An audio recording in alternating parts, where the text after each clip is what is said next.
Super Mario Bros. It's my favorite platforming series, and ever since his debut appearance in Donkey Kong in 1981, Mario has not only defined the platforming genre, he continues to be the golden standard to this very day. Virtually everyone knows Mario, whether it was from his arcade cabinets, NES debut, or Super Mario Bros. 3 reveal in the movie The Wizard. However, the big divide in the series was with the release of Super Mario 64 on the Nintendo 64. Ever since, the platforming side of Mario has been split into two, 2D and 3D, with both of them making a variety of appearances on both handheld and home consoles alike. I want to rank the 2D Marios and create a tier list on the 2D side-scrollers, ranking their strengths and weaknesses so we can determine which Mario reigns supreme. I will not be referring to any spin-off games, or include Super Mario Maker, as their goals are vastly different than the standard 2D platforming from the main series, and Mario Maker is a tool, not a game. The three main metrics I'm basing the games on are platforming, power-ups, and presentation, as these are all core components of the original Super Mario Bros. That way we can see which tier they go in. Speaking of tiers,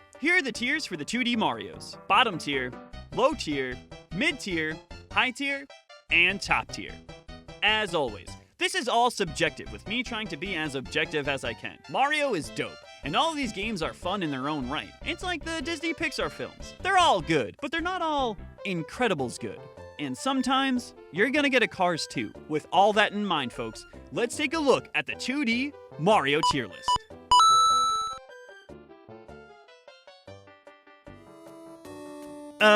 This game is pretty bad by today's standards. Platforming sucks, the power-ups suck, the music isn't bad, and the design is okay.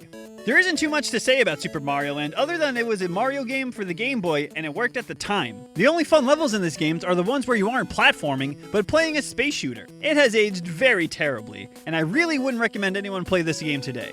Mario's horrendous movement is what makes this title really bad, and in turn it's platforming bad. Jumping is so awkward, and the way you lose momentum in the air or go from 0 to 100 when running is just doo-doo. There are only 2 power-ups in this game like the original, and it has the star like the original, but instead of giving us the regular fire flower like the original, we get this dumbass power ball that looks like a fire flower, but it ricochets instead of having a bounce, which usually results in a single bounce and it flying away. This item is useless. Presentation is Land's best feature, but it's meh at best. The music is good, especially for World 2, although I find it odd that they had to use stock music for the Starman theme. The level design complements the limited platforming and it was fine for the time. There are some oddball enemies, and I don't know why Koopas explode.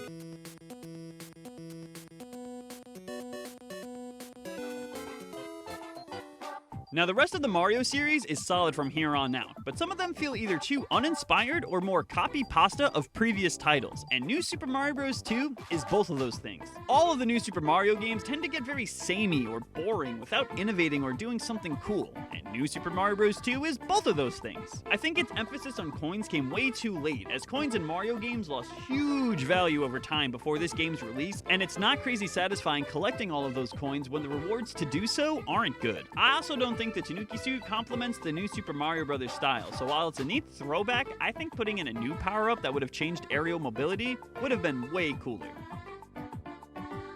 This is going to be the trend of the newer New Super Mario Bros. Games, is that all of their platforming is solid, but repetitive, and at this point in the series, it felt overdone.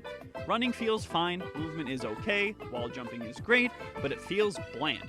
The gimmick of this entry didn't change how the game was played, and it felt more like a compilation of some Mario Maker levels. This could have been a chance to reinvent the series, but oopsie.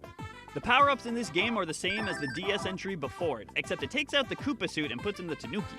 I think the lineup is fine in this game, it's just that the Golden Fire Flower is just kinda dumb, and the Tanuki suit impacts the game well, just not well enough. I also hate the Invincible Tanuki suit. Less of a power-up, and it's really just for 5-year-olds who lose a lot. The presentation gets the job done, but doesn't do anything to excite.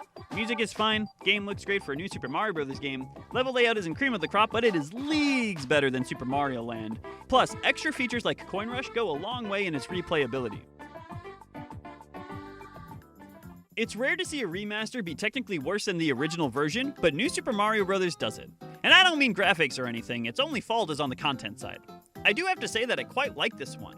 I think that its level design is a little bit more challenging than New Super Mario Bros. 2, and it does a decent job of teaching the player advanced mechanics and implementing them in real time. It just suffers from the new syndrome. That's when it starts to settle in. It just looks, feels, and sounds like all the other ones. I get not fixing what isn't broken, but I think I would have preferred a Mario game that innovates as opposed to picking something of comfort. And while it does have a lot of extra modes, replayability, and overall it's a pretty good game, it just is the same game that came before it. Again, the platforming is good.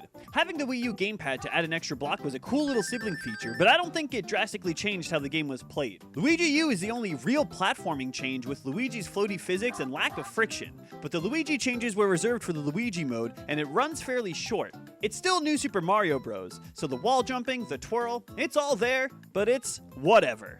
This one has the same lineup of power-ups as its Wii predecessor with only adding the squirrel suit, but I don't think it's the most innovative. At best, all it does is give you a faster glide horizontally and slow descent like the cape in Super Mario World. While you can cling to stuff, that's all really it does, and it only allows for slower wall jumps. You can kinda tell this is where Nintendo was losing steam on the New Super Mario Bros. Series. The presentation looks clean, music sounds like Mario, levels are designed well and complement the power-ups, even though they're not the most fun. The connecting worlds look cool, and Nabbit is a meh feature, with Luigi mode adding just more goodness. This one is worth playing today, it's just unfortunate that its identity is linked to the games that came before it.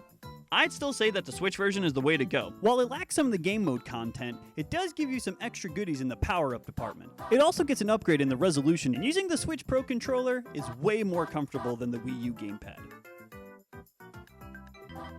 Alrighty, with the bottom portion of the list in place and a better understanding of how we approach Mario games, it is pretty obvious that these were the slots to fill. I also can't stress enough that these low-tier games aren't bad, in fact, quite far from it. However, compared to the other titles we're going to be looking at, it becomes much more clear how these sons of guns pale in comparison. Honestly, the game here that legit blows is Super Mario Land. For real, playing that game is like going to one of those historically accurate pilgrim farms where you try to reenact the day-to-day lives of pre-penicillin. Next time, we're going to take a look at the mid-tiers and high tiers to see how Mario used to be innovative and revolutionary before giving up. So subscribe to not miss out, and thanks for watching. Deuces!